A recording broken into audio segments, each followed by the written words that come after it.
Baik, sambil bergeser dari tempat duduknya, yang berikutnya sambutan dari seksi pendidikan kepada Pak Warno. Waktu dan tempat dipersilahkan. Ya, Pak. Terima kasih Bu.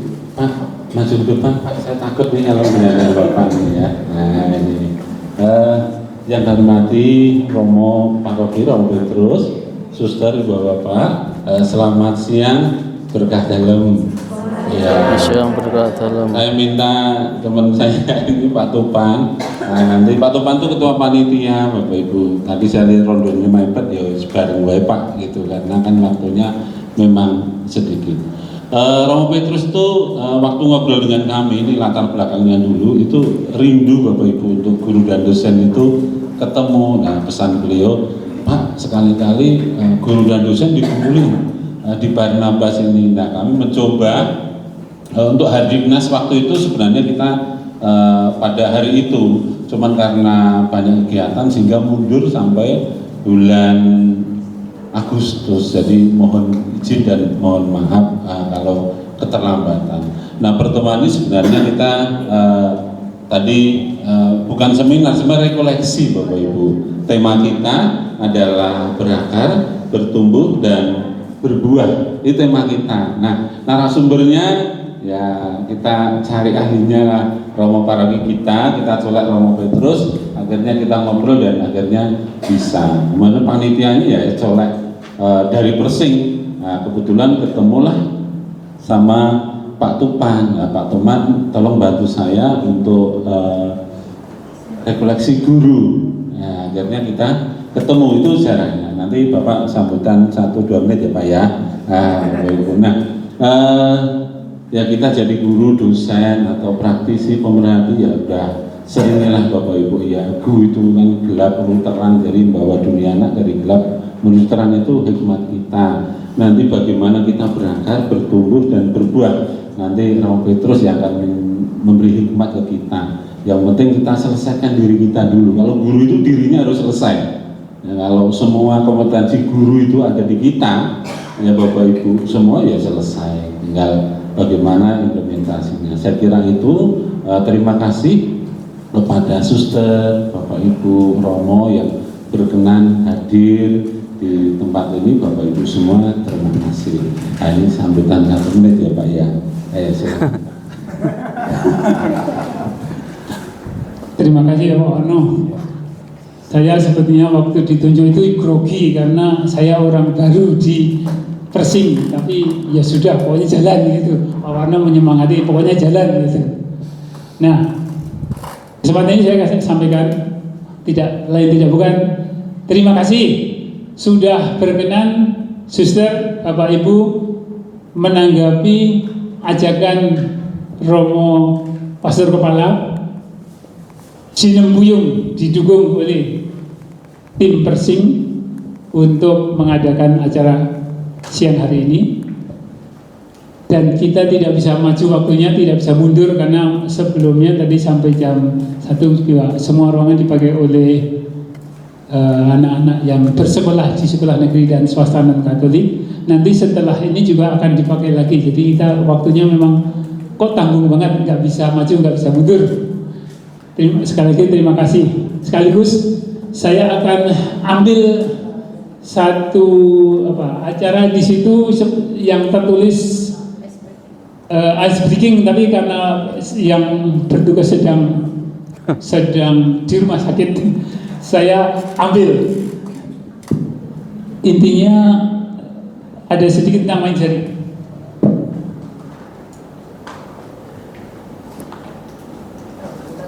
Waktu kecil kita pernah nyanyi bahasa Jawa pasti. Ende patenono si panunggul. Bisa lanjutin? Coba lanjutin. Ende patenono si panunggul. Hei adikku yang kecil, ini bunuhlah yang ini mengungguli kita. Gitu. Terus dia mong dosanya opo? Dosanya apa? Munggul-mungguli. Dosanya mungguli. Ini dosanya itu mengambil sebuah tinggi gitu kan, mendahului. Kalau kita harus kena duluan, dia boleh jadi di ojo di malati sedulur, jangan kualat. Nah, sekarang saya pakai cari manis. Jadi ini tadi dari lagu tadi sudah membuat kata manis di ojo di malati sedulur tua, gitu ya, bikin saudara tua kualat kalau kita minum. Tapi ada satu lagi ini alasan kenapa jadi manis ini di sini. Kalau cincin ada jadi manis. Minggu lalu saya sudah cerita sama Romo, kalau dibuat begini. Coba diperhatikan. Ini alasan kenapa jadi manis kita itu pakai cincin. Yang tengah bawah. Ini jari tengah, jari telunjuk di bawah, yang lain di atas. Siap. Sekarang ibu jari diangkat, siap. Telunjuk jangan bisa. Baik, sekali lagi selamat siang suster, Bapak Ibu, saudara-saudari. Pada kesempatan siang hari ini kita akan bersama-sama kurang lebih dalam waktu 45 menit, jadi tidak usah terlalu lama. Karena biasanya umat di Jakarta dan sekitarnya itu duduk berlama-lama itu menjenuhkan. Maka dalam rekoleksi pertemuan dalam banyak hal, sesi dan lain sebagainya saya tidak pernah lama-lama. Misa pun juga tidak pernah lama-lama gitu ya. Yang penting pesannya apa dan gerakan kita apa yang harus dibuat, daripada kita berlama-lama dalam ruangan tetapi tidak pernah ada actionnya keluar. Lebih baik singkat padat tetapi kita punya aksi. Yang pertama, menjadi guru itu adalah sebuah panggilan. Maka siapa yang menjadi guru di bawah 1 tahun? Siapa yang mengajar di bawah 1 tahun? Sebagai pengajar di bawah 1 tahun, 1. Yang di atas 2 tahun, di bawah 5 tahun ya. Di bawah 5 tahun, sorry, di bawah 5 tahun, di bawah 5 tahun. Di atas 10 tahun, di atas 10 tahun. Di atas 15 tahun, 20 tahun. Ada juga. Lebih dari 20 tahun. 25 tahun. 25 tahun ada? Ada lebih 25 tahun. Sudah 30 tahun ada? Ada juga. Loh, luar biasa. Loh, ini sejak ngajar sejak zaman dinasti Ming. Oke, jadi kita diajak untuk melihat bagaimana suka duka sebagai seorang pengajar. Yang guru agama siapa? Bapak Ibu yang jadi guru agama, guru matematika, guru fisika, guru kimia, guru apa lagi? PPKN mungkin, Pancasila atau apa? Guru olahraga. Apa lagi Pak guru? Ngajar apa sih? Guru TK. Yang guru TK siapa guru TK? Guru SD? Guru SD. Guru SMP? Dosen? Oke, yang di dosen yang mengajar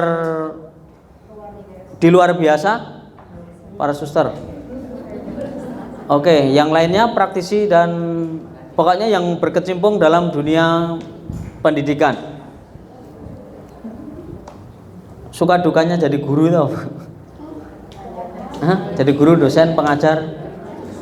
Apa gajinya kecil? Suka dukanya apa? Gajinya cukup nggak Bapak Ibu?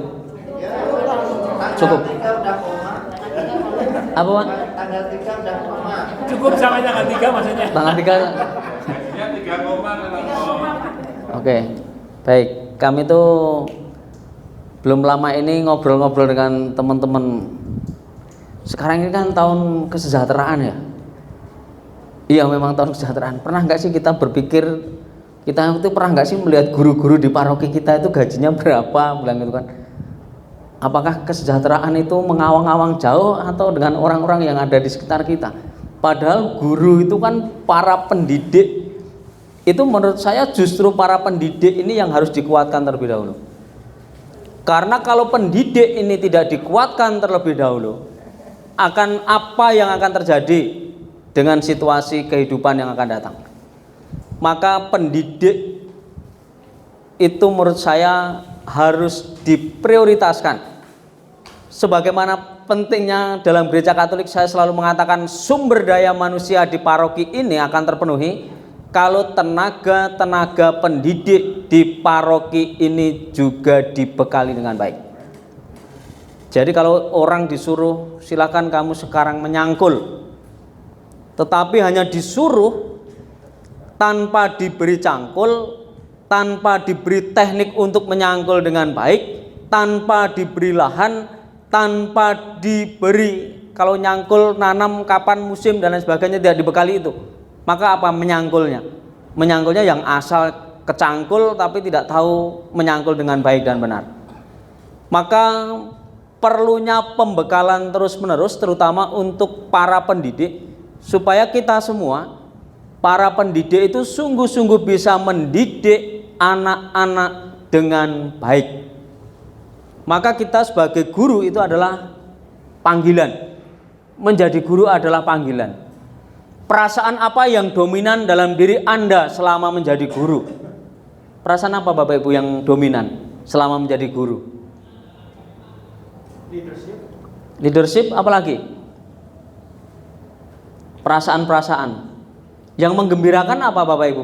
Pengalaman sukacitanya sebagai seorang guru. Anaknya sukses. Helpful, being helpful. Oke, apalagi dibutuhkan, bisa bekerja sama, dihormati, punya karakter yang baik, perasaan sebagai guru. Nah, ketika anak-anak didik terutama yang TK, SD, SMP, SMA, terus anak didiknya itu sudah menjadi orang hebat, yang diingat para murid itu yang mana biasanya? Yang menyelesaikan pendidikan terakhir itu? Bukan, yang dimana mereka kuliah itu kan? Wah, terima kasih sudah meluruskan kami dengan gelar profesor, doktor. Para murid-murid itu kadang-kadang kalau saya mengatakan kamu jangan hanya bersenang-senang, bersukacita, bersyukur pada orang pendidik terakhir ini. Yang bisa ngajari baca tulis karaktermu baik itu siapa? Di SD, SMP, SMA itu kan? TK malahan seringkali kan dilupakan yang awal cikal bakalnya ini. Orang hanya berorientasi pada yang terakhir, yang mendidik terakhir. Maka saya selalu menyadarkan, kalau saya itu pulang liburan pasti saya itu ke guru SD, SMP, karena SMA-nya sudah bubar. SMA saya Marsudi Luhur Jogja sudah jadi hotel, diratakan tanah, jadi sudah nggak ada bekas-bekasnya lagi. Jadi sudah nggak bisa dikunjungi. Jadi kalau pulang itu yang saya lihat TK, karena saya dulu TK juga saya melihat ke TK, karena dulu saya di sinilah TK Aba Sampang 2 saya belajar bersama-sama teman yang lain untuk belajar toleransi dan lain sebagainya. Lalu SD tidak jauh dari TK, SD Impres, instruksi presiden. SD saja dulu itu Impres di SD. Lalu ke SMP Pangudi Luhur, ganti warna Klaten, dalem. SMP Pangudi Luhur, lalu SMA-nya Marsudi Luhur Jogja. Sudah sekolahnya sudah tutup, lalu kuliahnya di Asmi Santa Maria D3. Lalu pas jadi Romo kuliahnya di Sanata Dharma. Jadi ini 3 lembaga yang berperan untuk membesarkan dan mendidik saya. Maka saya selalu mengatakan kepada teman-teman saya, jangan pernah kamu lupa untuk guru-gurumu yang dulu TK, SD, SMP, SMA, karena itulah tonggak yang menanamkan nilai-nilai baik dan yang membuat kita bisa membaca itu siapa? Mereka.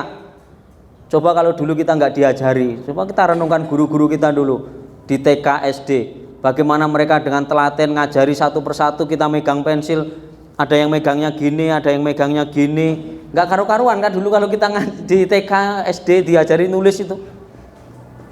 Kalau bapak ibunya pinter nulis sudah diajari di rumah lah. Kalau bapak ibunya buta huruf, saya bapak ibu saya nggak bisa nulis dengan baik, jadi kalau belajar sendiri. Jadi nggak ada namanya diles-leskan, diusahakan lembaga pendidikan apa, nggak ada. Jadi belajar yang mandiri, nggak ngerti yang udah ketemu temenmu sana siapa yang ngerti. malam-malam itu pakai sentir, pakai senter, pakai obor itu ya. Belajar kelompok ini pengalaman dididik dan mendidik.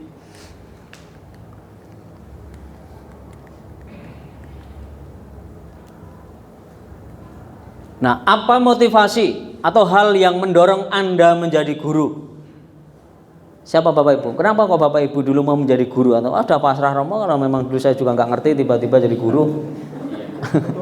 Kebetulan. Atau ayahnya guru lalu anak-anaknya juga menjadi guru.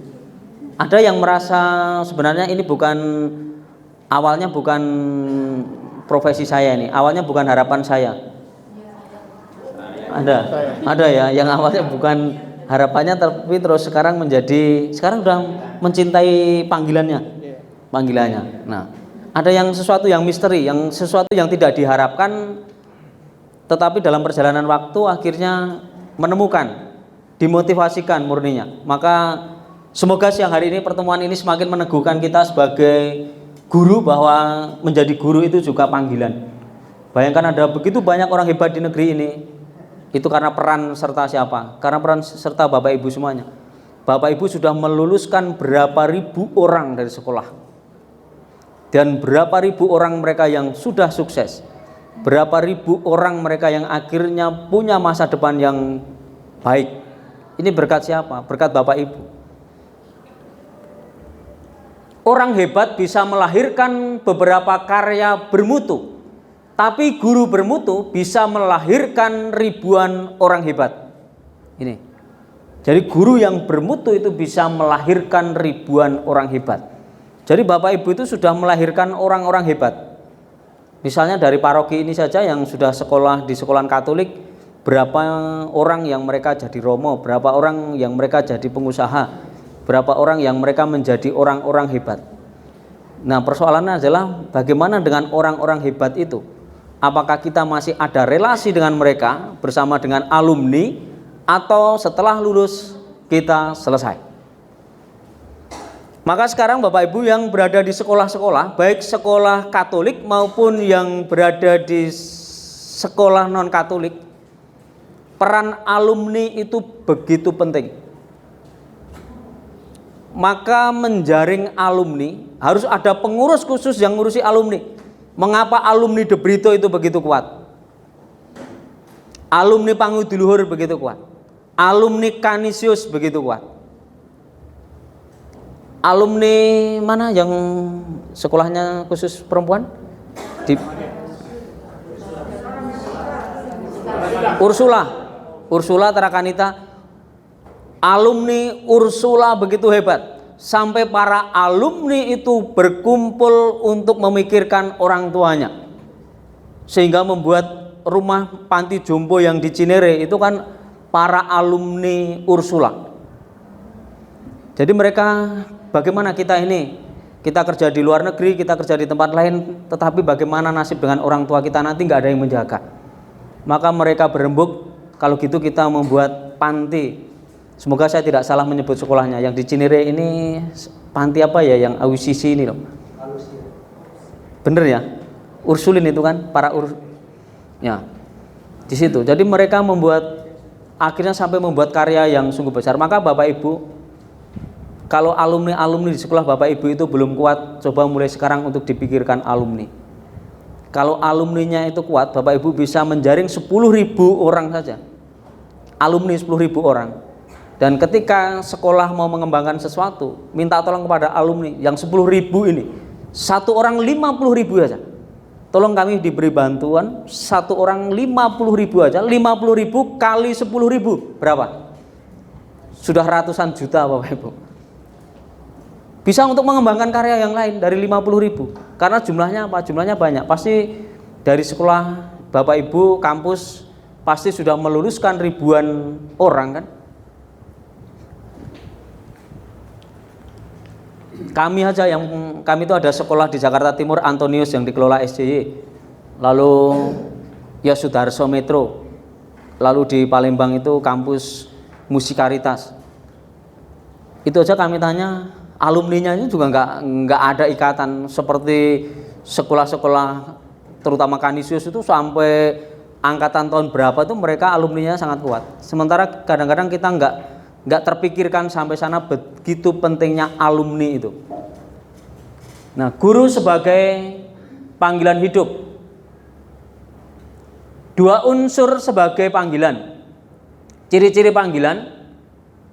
Nah, menurut Hansen dalam bukunya itu dikatakan bahwa pekerjaan itu membantu mengembangkan orang lain. Jadi dua unsur panggilan guru pertama-tama adalah mengembangkan orang lain. Maka anak didik peserta menjadi orang hebat sekarang itu berkat jasa Bapak Ibu yang luar biasa. Bapak Ibu mampu mentransfer ilmu itu sehingga orang lain itu berkembang. Yang kedua, pekerjaan itu dapat mengembangkan dan memenuhi diri kita sebagai seorang pribadi. Selain kita mengajar, kita juga akhirnya guru itu kan digugu dan ditiru. Jadi bagaimanapun kita menjadi sosok yang akan dicontoh.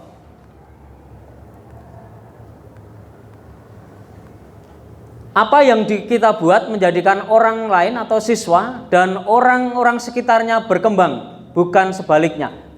Bukan salah didik, tetapi kita diajak untuk mendidik mereka.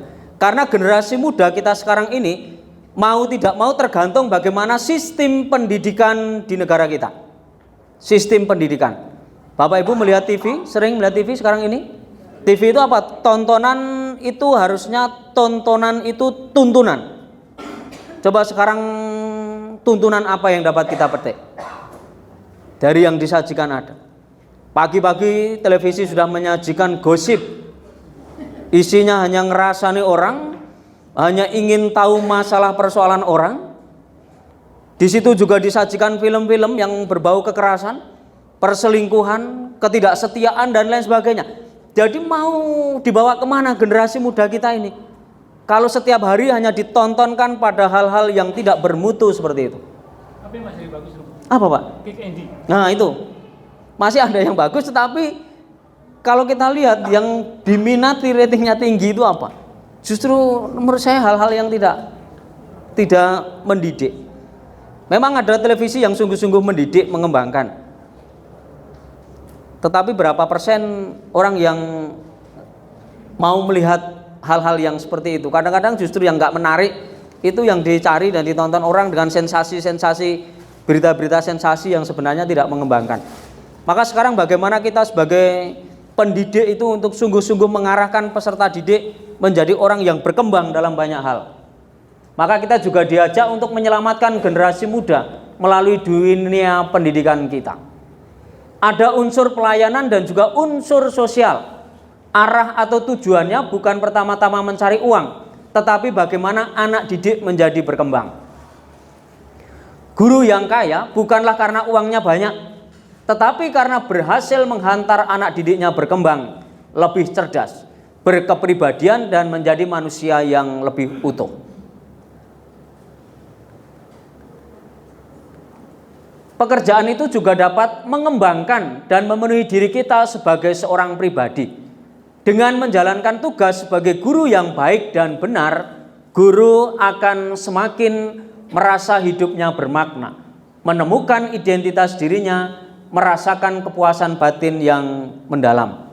Maka kalau liburan saya ke rumah guru itu atau ke rumah dosen itu senang sekali gitu, merasa bahwa ada keberhasilan yang ditempuh. Mereka atau kita semua pasti kalau ada anak didik yang berhasil itu kan kita bangganya sungguh luar biasa. Merasa bahwa kita ikut berperan di situ. Memang berperan kita semua untuk bisa mencetak orang-orang hebat di negeri ini. Para guru, dosen dan juga para pengajar itu turut serta di situ. Entah kita akan dikenal atau tidak, entah kita akan diingat atau tidak, mereka itu bisa menjadi seperti sekarang ini berkat para pendidik. Ciri-ciri guru sebagai panggilan.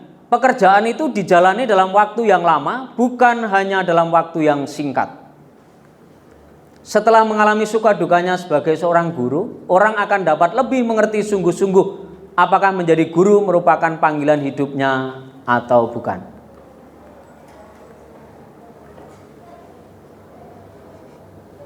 Selingan supaya tidak ngantuk.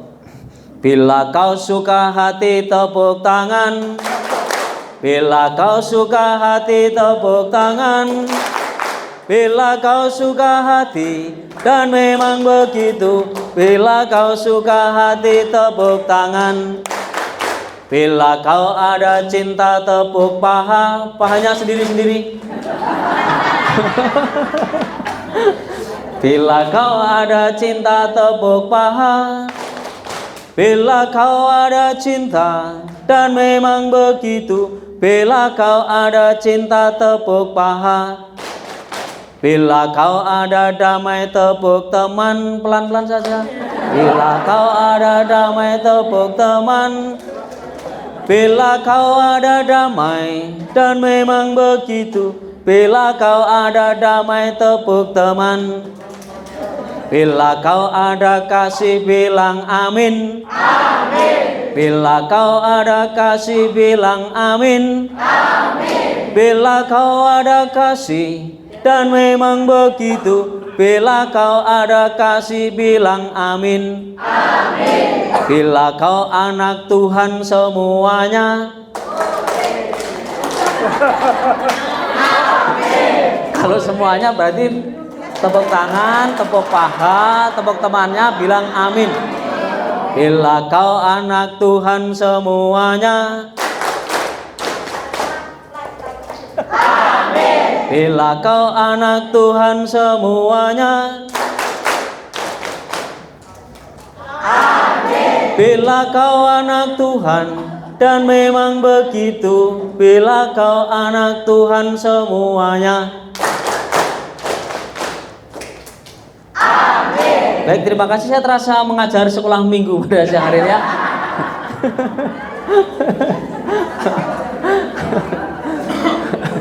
Jadi pekerjaan yang jahat tidak dapat disebut sebagai panggilan hidup meskipun dilakukan sudah sekian lama.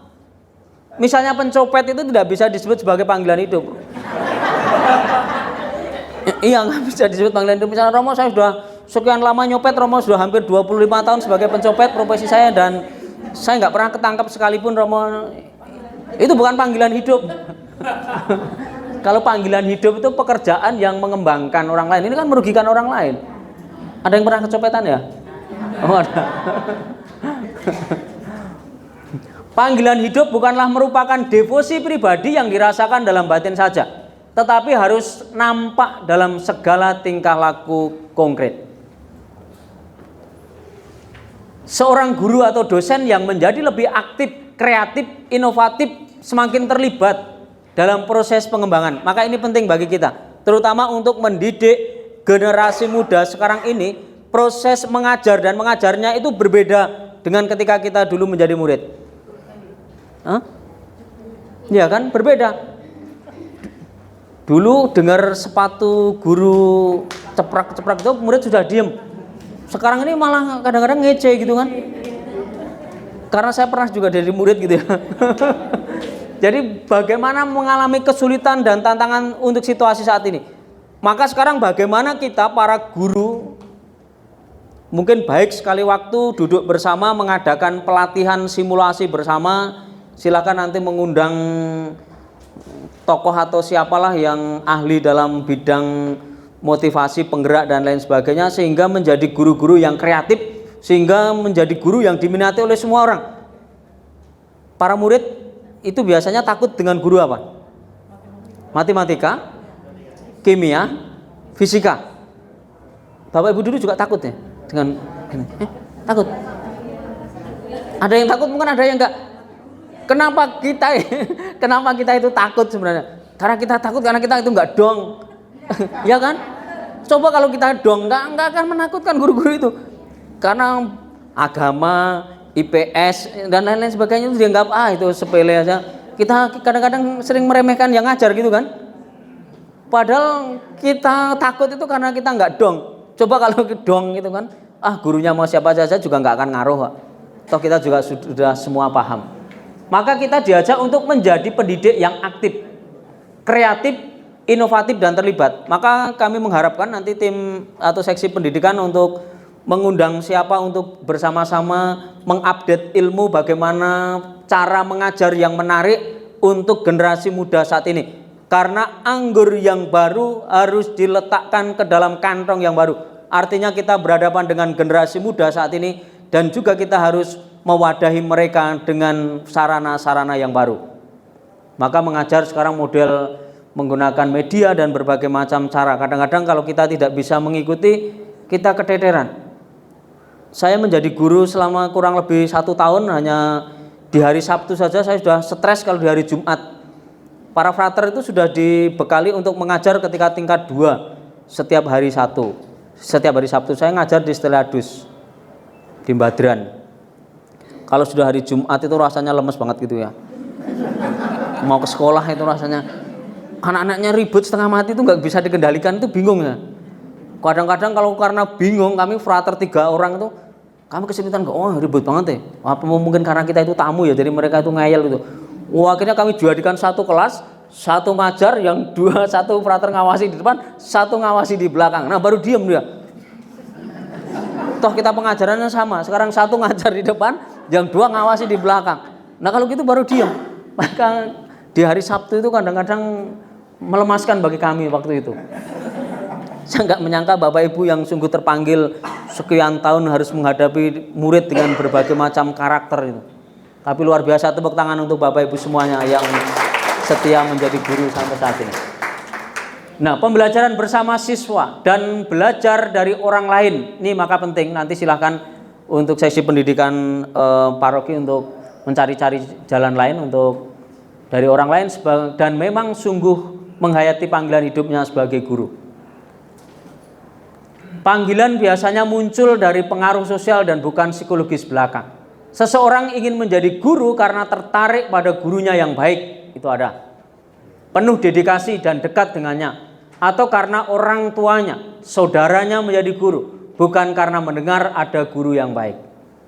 Dorongan panggilan yang terbesar adalah keinginan untuk dapat menyumbangkan sesuatu bagi dunia yang lebih baik. Ini penting. Maka Bapak Ibu terpanggil untuk memberikan sumbangan yang lebih baik bagi dunia saat ini. Pengalaman proses mengajar atau mendidik lebih mulia dan bermakna dalam mengembangkan panggilan hidup sebagai guru. Di sini secara kritis dapat dilihat perbedaan antara mengajar dan bekerja di sekolah. Maka kita sebagai pengajar-pengajar, Tuhan Yesus juga sepanjang hidupnya hampir seluruhnya dihabiskan untuk mengajar. Tuhan Yesus itu juga pendidik agung kita. Dia sebagai seorang pengajar membuat orang tahu menjadi kehendak Bapaknya itu seperti apa. Maka Bapak Ibu jangan mengira saya hanya guru. Enggak. Tuhan, para murid, para rasul diutus pergi ke seluruh dunia itu untuk apa? Untuk mewartakan kan? Untuk mengajar kan di mana-mana. Maka sebenarnya dunia ini akan hebat kalau tetap ada guru-guru yang hebat. Kalau tidak ada guru, coba bayangkan apa yang akan terjadi situasi ini. Kalau semua orang sudah tidak ada yang mau jadi guru, maka kemarin sekolah mana yang suruh menginformasikan, atau di sini ya panggilan untuk menjadi guru itu, atau di paroki ini ya, jadi minat menjadi guru itu sangat sedikit sekali. Minat untuk menjadi guru. Maka kita juga perlu terus-menerus menumbuh kembangkan supaya orang itu mau menjadi guru, mau menjadi pendidik. Seorang dapat bekerja di sekolah, tetapi hatinya tidak pada perkembangan siswanya. Maka kita diajak, ya sekarang tugas panggilan saya adalah menjadi pendidik, menjadi guru. Maka saya akan mengejar kekudusan ini dengan mengembangkan anak-anak yang ada di hadapan saya ini. Meskipun anak-anak ini kadang-kadang menjengkelkan, kadang-kadang buat marah dan sebagainya, tetapi biarlah, jangan-jangan dengan kehadiran si Pak Ijo ini supaya membuat saya menjadi lebih sabar nih. Jangan-jangan kehadiran si Pak Ijo ini menjengkelkan sekali, jangan-jangan supaya saya menjadi orang yang lebih bisa ngemong, jangan-jangan. Nah, maka kita refleksinya dibalik. Tapi kalau refleksinya kita jengkel, waduh, kenapa ada orang Pak Ijo yang ada di kelas ini yang iya kan, kadang-kadang kan sekolah itu kan ada yang nakal, ada yang enggak, ada yang nurut, ada yang menjengkelkan. Tetapi kadang-kadang yang menjengkelkan itu ketika sukses justru dialah yang tahu akan gurunya. Ya kan? dia tahu bahwa karena pernah nakal di sekolahnya itu. Yang nakal itu kadang-kadang malah menjadi orang-orang yang hebat karena kreatif, yang berkelebihan sebenarnya orang-orang nakal itu. Menjadi guru pertama-tama untuk murid, melayani keingintahuan siswa. Bagaimana siswa yang tidak tahu menjadi tahu. Nah, teknik mengajar yang diminati kalau saya dulu sebagai murid, saya itu kalau ngajar guru bahasa Inggris itu ngajar dengan model narasi cerita itu loh. Nah, itu menarik menurut saya. Jadi diingat apa yang diajarkan oleh guru itu diingat. Jadi tidak hanya letterlek tetapi ada ceritanya. Guru katekis juga mengajar kitab suci itu ada ceritanya. Jadi dengan bercerita, bernarasi itu ternyata lebih diminati para murid. Membangun antusiasme belajar siswa supaya semakin semangat.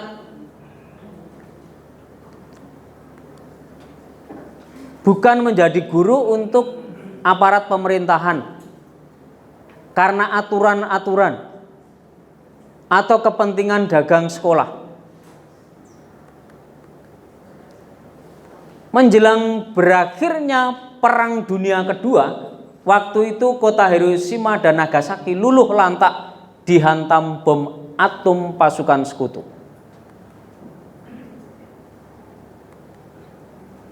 Saat kejadian tersebut dilaporkan pada pimpinan Jepang, sang pimpinan bertanya, berapa orang guru yang tersisa? Kenapa yang ditanyakan bukan jumlah tentara yang berperang, tetapi yang ditanyakan adalah berapa jumlah guru yang tersisa? Karena para guru adalah pendidik utama orang untuk bisa menjadi cerdas, orang bisa menjadi bijaksana, orang bisa menjadi hebat itu berkat peran para guru. Kita semua bisa menjadi seperti ini juga berkat peran para guru. Pendidikan merupakan tonggak untuk membangun bangsa atau mencerdaskan kehidupan bangsa. Maju tidaknya suatu bangsa itu dilihat dari segi pendidikannya. Berbagai macam profesi atau pekerjaan, pilot, dokter, tentara, polisi, insinyur, dan lain sebagainya, semuanya dididik oleh guru dan dosen. Bisa dikatakan semua profesi yang ada dilahirkan oleh guru dan dosen. Hebat ya kita semua Bapak Ibu ya. Terjadinya orang-orang hebat ini karena siapa? Karena Bapak Ibu semuanya. Hebat, tepuk tangan untuk kita semua yang hebat. Jadi Bapak Ibu tidak perlu berkecil hati, wah saya hanya guru. Enggak, justru guru itulah yang bisa mencerdaskan kehidupan bangsa ini. Nah, guru dalam bahasa Sanskerta gu itu kan kegelapan ya, dan ru itu terang. Guru itu seseorang yang membebaskan dari kegelapan karena ketidaktahuan dan ketidaksadaran, lebih dari seorang pengajar, tetapi sampai membantu murid menemukan guru dalam dirinya. Apakah sebagai guru Anda juga mengalami perubahan terang gelap secara pribadi? Kegelapan apa yang masih sering menyelimuti Anda selama ini sebagai guru dan dosen atau pendidik yang lain? Terima kasih. Panggilan saya juga ini Romo di negeri, mengingat di negeri itu kan ternyata kan tidak hanya anak-anak Muslim, tetapi juga di situ juga bagian dari saudara kita Kristen dan Katolik yang ada. Ketika saya pertama kali masuk di negeri itu memang tidak ada anak-anak yang mendampingi sebagai guru, khususnya guru Katolik dan Kristen, karena memang tidak semua sekolah negeri itu menyiapkan dan memanggil guru untuk khusus mendampingi anak-anak itu. Tidak semua, tapi ada juga sekolah yang mendampingi. Kebetulan tempat saya itu kemarin ketika saya hadir di situ, saya itu mencoba untuk mencari guru untuk pendamping. Kebetulan kami dapatkan dari SMK Nangnam, tetapi itu juga tidak bisa lama karena mereka juga bercabang di sekolah lain. Akhirnya Romo, dengan ketidakmampuan saya Romo, saya mencoba untuk mendampingi anak-anak kami yang beragama Katolik di tempat saya. Jadi bagaimana dengan kemampuan saya, tapi saya berusaha untuk mendampingi mereka begini.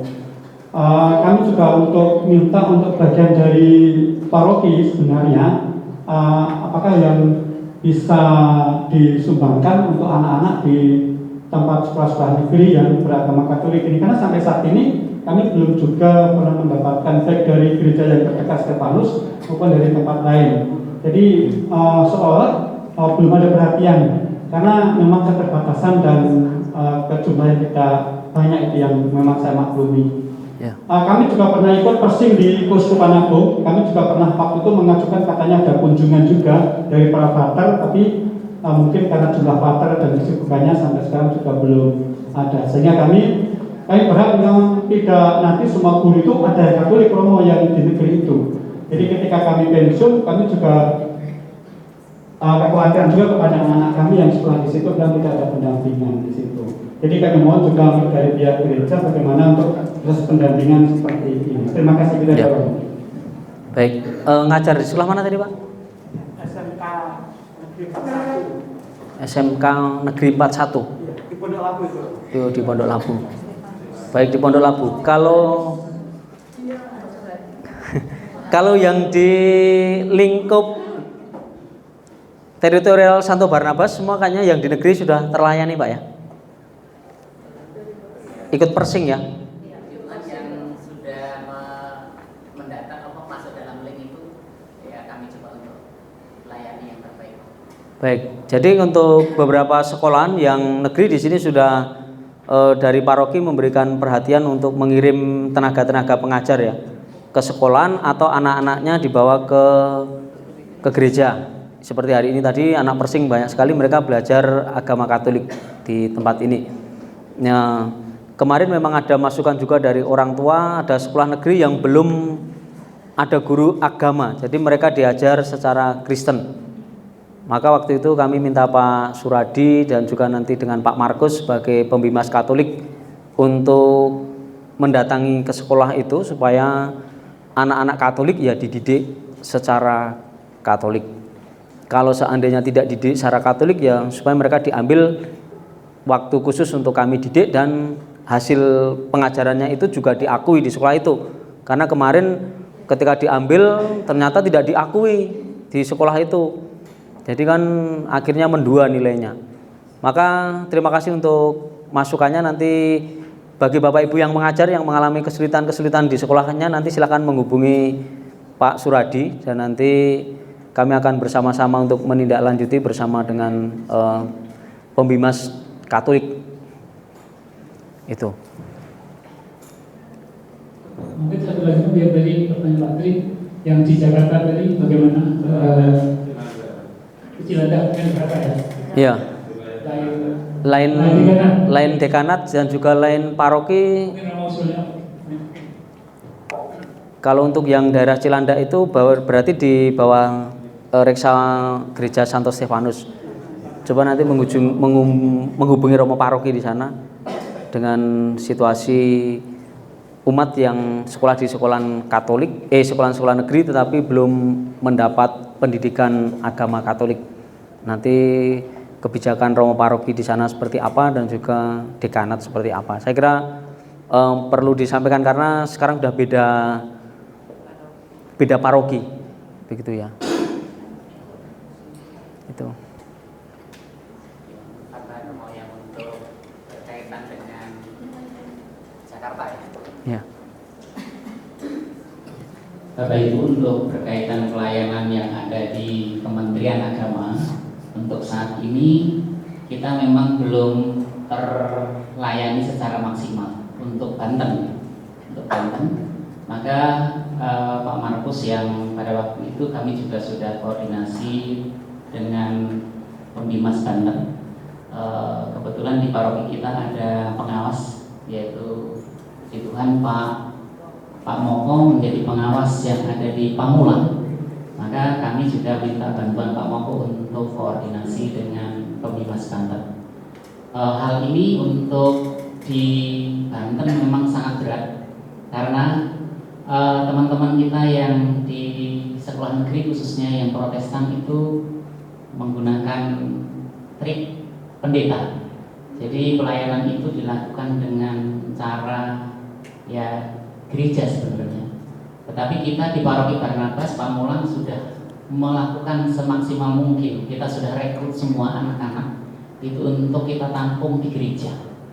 Jadi pelayanan untuk kelas 1 sampai kelas 12, bahkan yang di perguruan tinggi kita layani di Barnabas di Pamulang. Sebenarnya Persing yang berada di Keuskupan Agung Jakarta itu hanya melayani yang SMA dan SMK.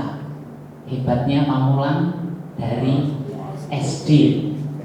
Gitu. Maka terima kasih banyak untuk Romo Paroki Pamulang, mungkin saat ini yang diteruskan Romo Petrus. Kemudian berkaitan dengan pelayanan di Kementerian Jakarta Selatan, saat ini nanti kami akan coba Pak untuk hubungi dengan pengawas Jakarta Selatan, yaitu Pak Barnabas Siswanto. Terima kasih. Ada lagi? Oh, sebentar Bu. Menambah sedikit yang Oh ya. disampaikan Pak Suradi. Mungkin bisa, terima kasih. Tambahan untuk yang kasus anak Katolik yang kebetulan di sekolahnya tidak ada guru Katolik, karena kan gereja memfasilitasi dengan adanya Persing gitu. Mungkin dari Pak jika ditanyakan kepada anak dia berada di paroki mana, kemudian orang tuanya diajak bicara, kemudian nanti mungkin menanyakan di paroki, apakah di parokinya kalau dengan Stefanus di Landa mungkin bisa bertanya apakah di paroki juga ada pelayanan Persing gitu. Kalau seandainya ada, nah mungkin orang tua bisa menyampaikan itu kepada sekolah seperti yang tadi disampaikan Romo. Boleh tidak kalau anaknya belajar agama dengan Bapak Ibu guru yang mendampingi agama di gereja seperti itu. Mungkin sementara arahnya ke sana sambil menunggu mungkin kalau koordinasi dengan dinas seperti yang disampaikan Pak Suradi itu kan tidak serta-merta mudah ya, karena kan birokrasi mungkin agak lama gitu. Kalau seandainya ditanggapi dengan cepat ya puji Tuhan.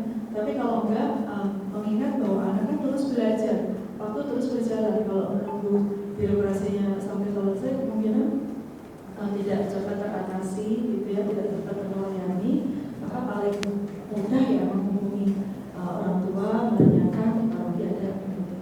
Seperti itu. Ya. Oke, terima kasih Bu tambahannya.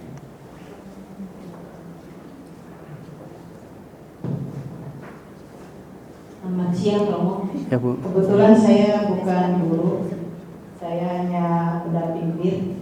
Cuma mau sedikit sharing masalah Persing.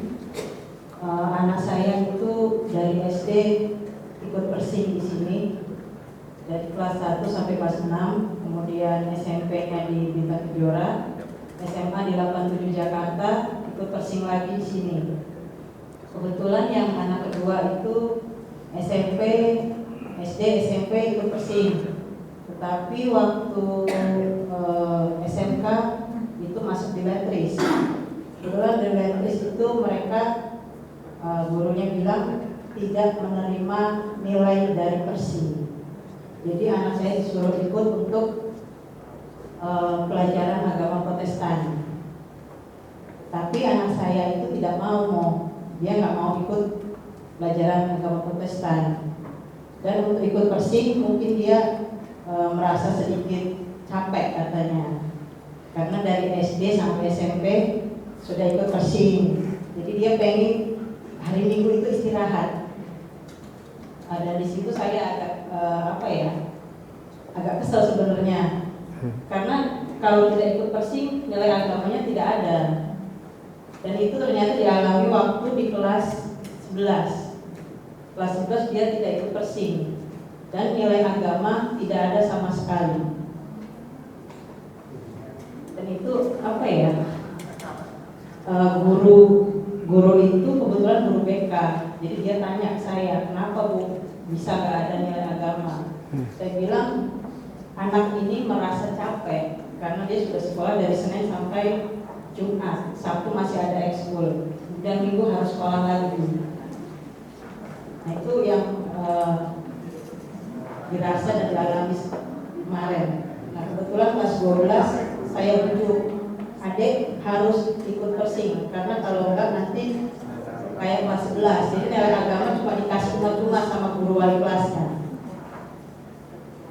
Di kelas 12 mulai ikut persing lagi sama Pak Suradi, dan kebetulan sekarang kuliah ada program beasiswa dari Paroki Atma Jaya, dan dia bilang akhirnya saya mendapatkan teman-teman yang seiman. Itu jadi ini sedikit sharing tentang anak-anak yang pernah belajar ikut di persing ya. Terima kasih. Ya, baik, terima kasih sharingnya. Ada lagi?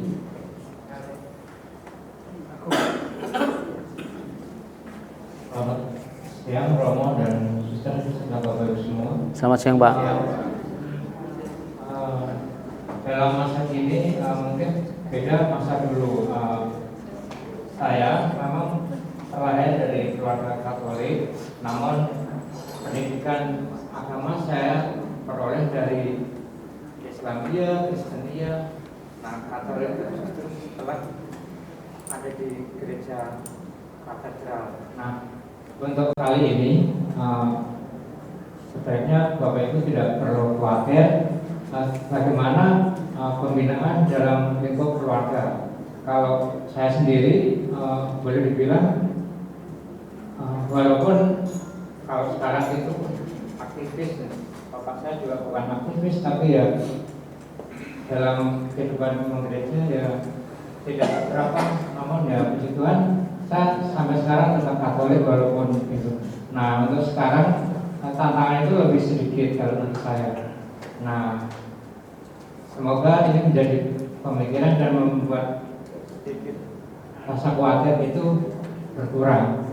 Lalu kalau dengan tadi itu persing merasa capek, mungkin kalau boleh usul Romo ya pernah disampaikan waktu itu di forum apa ya, yang pembekalan calon orang tua Krisma ya Romo. Nah itu mungkin sebuah inovatif baru ya, mungkin di lingkungan aja Romo, itu mungkin menjadi solusi. Nah kita kurangi kekhawatiran kita sebagai mayoritas. Saya pikir kalau di sini hampir semua aktivis dan dekat dengan lingkup gereja. Kalau saya dulu sangat jauh gitu. Terima kasih Romo. Ya baik, untuk memang kita sedang mencari cara-cara baru untuk membuat supaya umat, terutama anak-anak dalam proses belajar itu tidak menjadi jenuh, tidak menjadi bosan, terutama soal semakin lama kemacetan yang semakin terjadi. Kalau orang wilayah 10 misalnya harus belajar di paroki ini dan harus kena macet sekitar 45 menit atau 1 jam, itu sudah melelahkan. Perjalanan 10 kilo dari wilayah 10 sampai di tempat ini. Misalnya dari sana ada 15 orang aja, berarti 15 orang harus beramai-ramai ke sini. Sementara kalau di sana ada tempat di lingkungan, kita tinggal mengirim 1 guru ke sana, itu akan lebih efektif dalam banyak hal. Iya kan? Oh, kelasnya beda. Nah, itu kesulitannya ketika kelasnya beda. Ada yang SD, SMP, nah itu kesulitannya. Maka nanti silahkan ketika di lingkungan yang menjadi satu blok, misalnya oh ini kelas yang sama, mungkin bisa diurai supaya akhirnya tidak juga terlalu jauh. Kalau ada yang satu misalnya sama di lingkungan, oh ini sama orangnya, terus nanti akhirnya kelompoknya kelompok pasti juga kelompoknya kelompok beda ya. Itu. Jadi nanti silakan para pendamping untuk mencari cara-cara baru, dan juga suster nanti sekaligus kami izin untuk 2 bulan ke depan, September, Oktober, November, karena gedung gereja akan direnovasi, dicat, dan aula 1 dan 2 ini akan dijadikan sebagai gereja, maka pintu sekat-sekat ini akan kami buka. Maka nanti kami akan mengirimkan surat untuk di hari Minggu pinjam ruangan untuk pengajaran anak-anak Persing dan juga Krisma. Karena praktis di sini nggak ada sekat-sekat lagi, jadi mereka akan mengalami kesulitan untuk belajarnya. Jadi kurang lebih 4-8 kali pertemuan mungkin ya. Nanti kami akan mengirimkan surat untuk suster untuk pinjam ruangan itu. Oke, itu Bapak ya. Kesulitannya karena kalau tidak mengalami kesulitan sih oke, nanti silakan bisa di perlingkungan. Tetapi kalau mengalami kesulitan ya nah itu ada yang SD, ada SMP, ada yang SMA. Nah itu pasti kesulitannya. Atau nanti kira-kira di posisi mana yang bisa memungkinkan. Kalau posisinya, ini dekat kok Romo di Megantara, ya sudah diajar aja di Megantara supaya nggak kena lampu macet, lampu merah. Di sebelah sana misalnya ada rumah umat yang gede, boleh ini untuk proses untuk belajar. Jadi nanti untuk uang transport para guru silahkan nanti direkap dan diselesaikan di belakang secara adat.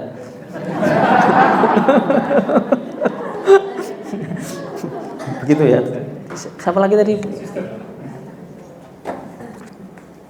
Terima kasih atas waktunya saya. Dalam rekoleksi ini saya diutus oleh suster supaya mengikuti rekoleksi. Saya begitu masuk ruangan ini saya membaca guru dosen dan dosen semua. Kami ini dari Bakti-Luhur Romo, guru. Dan guru ini beberapa guru dan kami pengurus yayasan. Tadi saya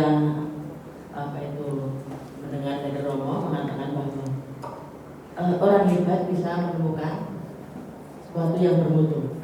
Lalu guru bisa melahirkan beberapa atau ribuan orang hebat. Lalu kami yang ada di Yayasan Bakti-Luhur itu mengatakan anak-anak yang luar biasa. Lalu apa yang saya harapkan untuk mereka ya Romo kira-kira ya? Akan menciptakan apa saya? Terima kasih Romo.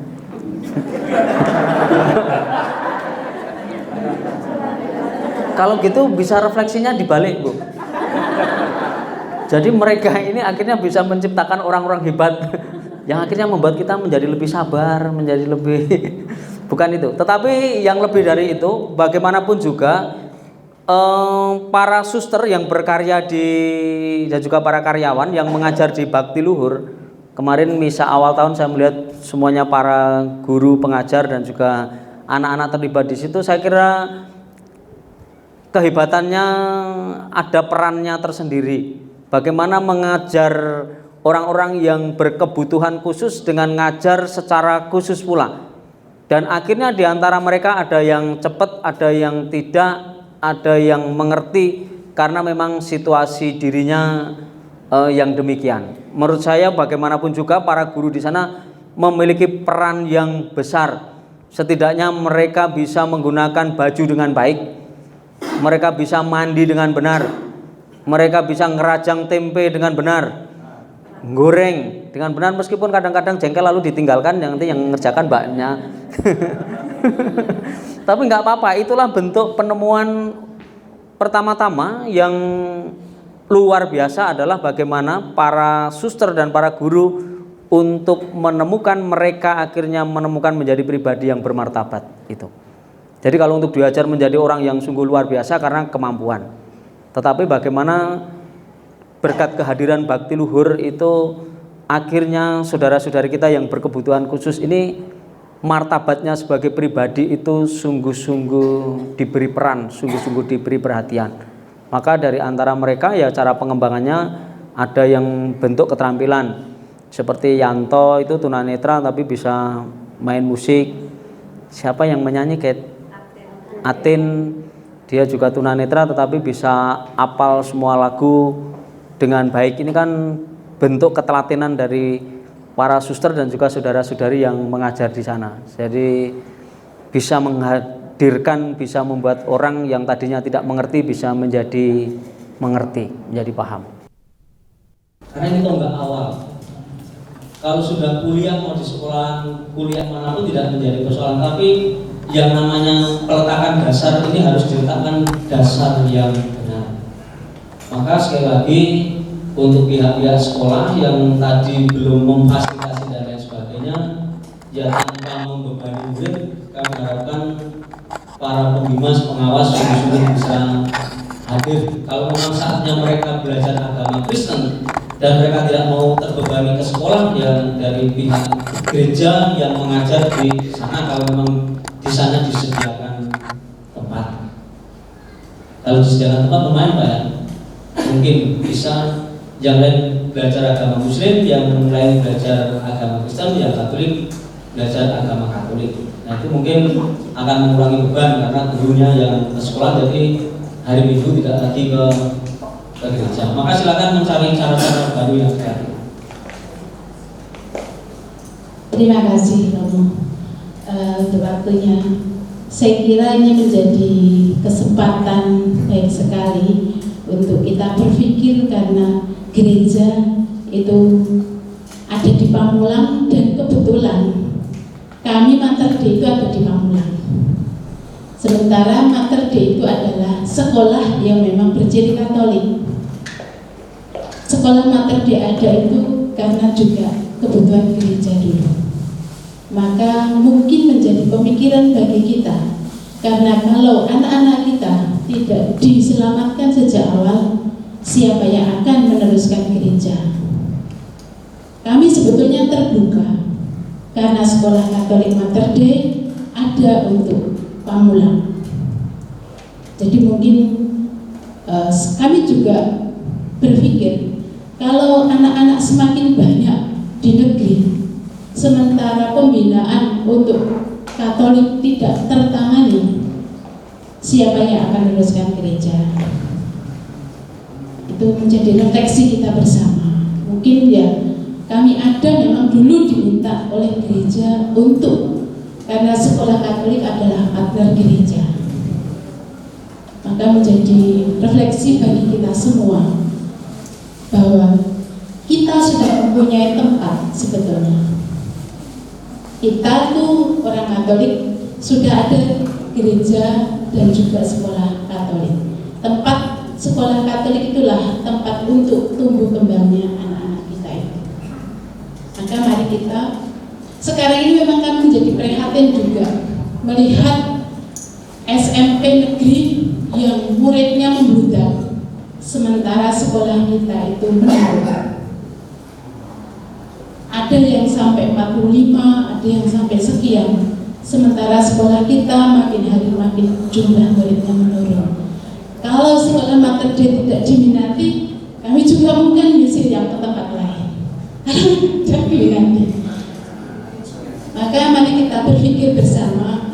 Mungkin kami tidak bisa langsung ke orang tua murid, tapi Bapak Ibu guru lah yang bisa menyampaikan hal itu. Bahwa kami Mater Dei ada untuk umat Allah.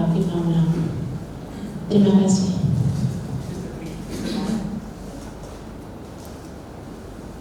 Baik, ini untuk sesi tanya jawab yang terakhir. Terima kasih Suster. Monggo Romo dijawab sebelum refleksi. Baik, saya kira gereja selalu memfasilitasi dan juga selalu mendorong untuk putra-putri paroki ini di sekolah-sekolah Katolik.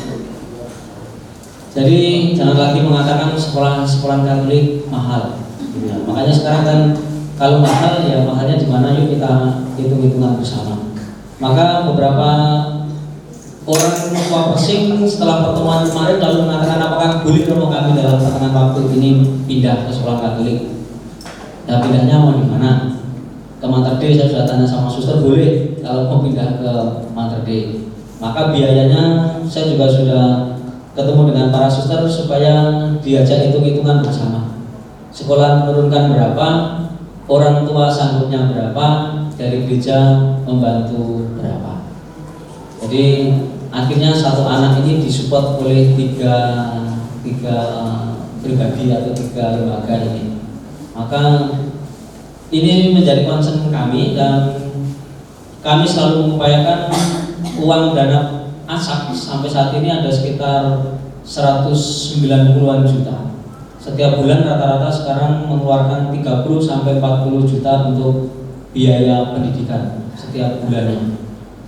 Maka target kami paling enggak masak di paroki ini kalau bisa kurang lebih 1 M targetnya untuk bisa mengentaskan semua anak-anak yang ada di paroki yang mengalami kesulitan.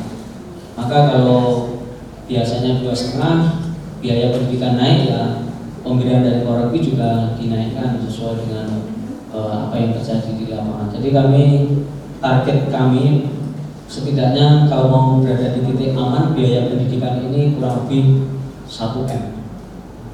Ini untuk biaya pendidikannya. Maka bentuk perhatian berikutnya yang tidak kalah penting bagi saya adalah bagaimana sekarang menciptakan pendidik-pendidik yang hebat. Maka orang mengatakan Jan Basuki Mowobio, tidak ada sesuatu yang tidak membutuhkan dana. Maka sekarang bagaimana setelah pertemuan ini kami akan berpikir untuk menjadi Bapak Ibu semua menjadi pendidik-pendidik yang hebat di sekolah dan juga di paroki ini. Karena Bapak Ibu yang paling berperan untuk mengajar anak-anak sekolah minggu, untuk mengajar dalam banyak hal itu Bapak Ibu. Maka sekarang bagaimana bekal yang penting bagi para guru dan pendidik itu tidak bisa lagi dikesampingkan. Maka perlu pembekalan terus-menerus dan juga arah ke depannya ya supaya para guru dan juga para pendidik itu sejahtera. Maka saya kira gereja perlu hadir di sana. Maka saya tadi mengatakan kalau mau mengajar di sana silahkan. Nanti kita selesaikan di belakang secara adat. Itu artinya kami tidak awal dengan Bapak Ibu yang telah perjuangkan untuk anak didik. Menurut saya uang itu seberapapun bisa dicari. Tetapi kalau sumber daya manusia itu sudah hilang, sampai kapan kita akan mencari juga akan mengalami kesulitan. Maka sekarang bagaimana mensejahterakan guru dan juga memfasilitasi para guru semuanya untuk sungguh-sungguh menjadi pendidik yang hebat di paroki ini demi sumber daya manusia bagi gereja dan juga bagi bangsa. Tepuk tangan silakan. Masih ada Pak. Nambah sebentar, terima kasih Sister Bapak. Hanya informasi dan menunjukkan saja. Pertama itu tahun 95 itu saya pernah dapat surat tugas dari paroki untuk belajar di sekolah swasta karena ada dua agama. Kalau dulu belum ada persing ya, jadi surat tugas itu bisa. Dan waktu itu saya ngajar di STM 3 di Pancasila itu bisa. Dan kalau mengandalkan dari Kemenang keluarkan SK itu juga susah karena SK harus perlu honor, mereka nggak bisa dan susah. Jadi surat tugas itu salah satunya loh gitu. Kemudian yang kedua itu proses itu yang menjadi kunci adalah orang tua siswa itu yang sekolah di negeri itu bisa mendekati kepada wali kelas di sekolah negeri itu ya kuncinya di orang tua, bukan anak, bukan sekolah ya.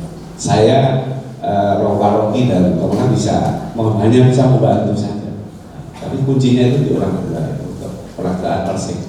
Dan yang ketiga untuk guru Katolik yang di sekolah negeri seperti Pak Tri tadi itu di undang-undang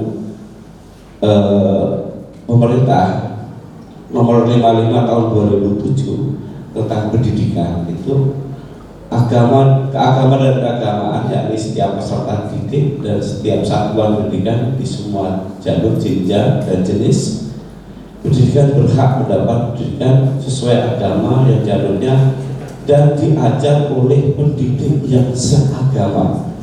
Ya seperti Pak tadi sekolah di negeri dia kebetulan guru Katolik itu berhak Pak Tri untuk mengajar agama walaupun dia merasa kurang Roh Kudus akan menambahkan itu. Ya, terima kasih. Baik Pak, nanti kalau seandainya perlu SK dari Kemenang dan Kemenang itu tidak punya biaya, kalau itu demi kepentingan umat paroki ya nanti dihonor dari paroki lah ya. Jadi kadang-kadang kita itu juga dengan pemerintahan dan sebagainya itu terbalik-balik. Jadi menurut saya kalau demi menyelamatkan iman umat di sekolah-sekolah negeri, dan kalau itu perlu SK dari, apakah cukup SK dari paroki atau dari Kemenang, kalau misalnya sekolah itu saya mau asal itu memang pendidikan ini resmi dari Kemenang, ya kita mintakan SK dari Kemenang, minta SK-nya aja. Tapi untuk ya kalau syukur-syukur itu tadi malah kesulitan biaya kan gitu, gimana? Untuk donor dan lain sebagainya. Makanya saya harapkan bahwa kita semua untuk kepentingan umat di paroki, kita harus mencari terobosan dengan cara-cara yang baru untuk menyelamatkan mereka. Kalau memang mengalami kesulitan soal honor, ya kita honor dari paroki gitu aja, daripada anak-anak tak terselamatkan hanya gara-gara rupiah gitu.